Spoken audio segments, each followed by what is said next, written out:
The Fifth Commandment. Paragraph 1.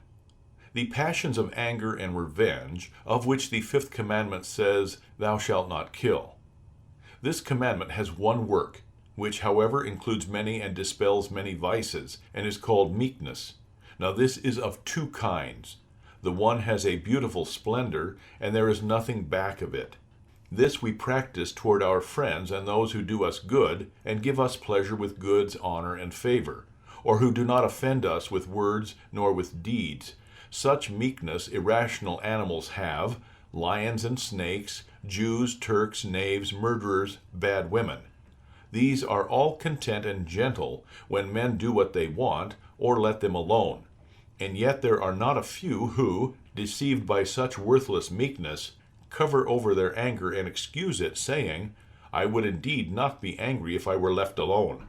Certainly, my good man, so the evil spirit also would be meek if he had his own way. Dissatisfaction and resentment overwhelm you in order that they may show you how full of anger and wickedness you are, that you may be admonished to strive after meekness and to drive out anger. The second form of meekness is good through and through, that which is shown toward opponents and enemies, does them no harm, does not revenge itself, does not curse nor revile, does not speak evil of them, does not meditate evil against them, although they had taken away goods, honor, life, friends, and everything. Nay, where it is possible, it returns good for evil, speaks well of them, thinks well of them, prays for them.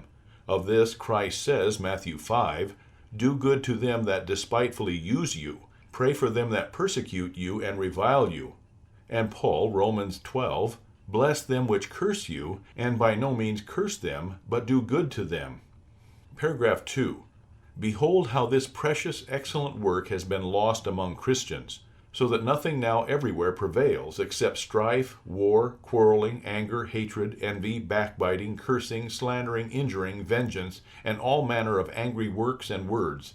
And yet, with all this, we have our many holidays, hear masses, say our prayers, establish churches, and more such spiritual finery, which God has not commanded.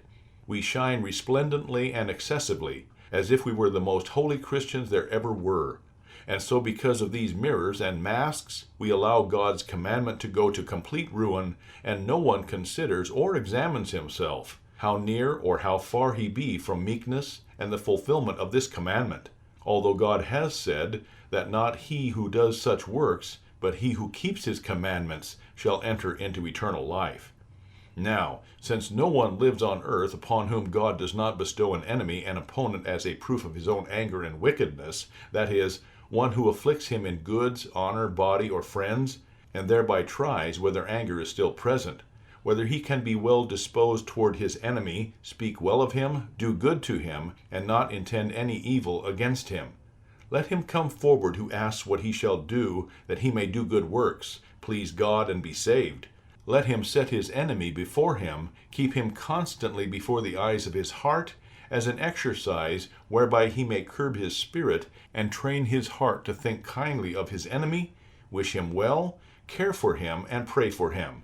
And then, when opportunity offers, speak well of him and do good to him. Let him who will try this, and if he find not enough to do all his life long, he may convict me of lying and say that my contention was wrong. But if this is what God desires, and if he will be paid in no other coin, of what avail is it that we busy ourselves with other great works which are not commanded, and neglect this? Therefore God says, Matthew 5, "I say unto you, that whosoever is angry with his neighbor is in danger of the judgment. But whosoever shall say to his brother, Thou fool," that is, all manner of invective, cursing, reviling, slandering, he shall be in danger of everlasting fire. What remains then for the outward act, striking, wounding, killing, injuring, etc., if the thoughts and words of anger are so severely condemned? Paragraph 3. But where there is true meekness, there the heart is pained at every evil which happens to one's enemy. And these are the true children and heirs of God and brethren of Christ, whose heart was so pained for us all when he died on the holy cross. Even so we see a pious judge passing sentence upon the criminal with sorrow, and regretting the death which the law imposes. Here the act seems to be one of anger and harshness. So thoroughly good is meekness that even in such works of anger it remains, nay, it torments the heart most sincerely when it must be angry and severe. But here we must watch that we be not meek contrary to God's honor and commandment. For it is written of Moses that he was the very meekest man on earth, and yet, when the Jews had worshipped the golden calf and provoked God to anger, he put many of them to death, and thereby made atonement before God. Likewise, it is not fitting that the magistrates should be idle, and allow sin to have sway, and that we say nothing.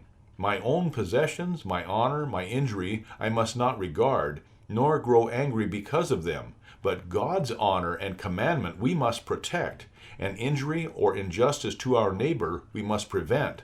The magistrates with the sword, the rest of us with reproof and rebuke, yet always with pity for those who have merited the punishment. This high, noble, sweet work can easily be learned if we perform it in faith and as an exercise of faith. For if faith does not doubt the favor of God, nor question that God is gracious, it will become quite easy for a man to be gracious and favorable to his neighbor, however much he may have sinned, for we have sinned much more against God. Behold, a short commandment this, but it presents a long, mighty exercise of good works and of faith.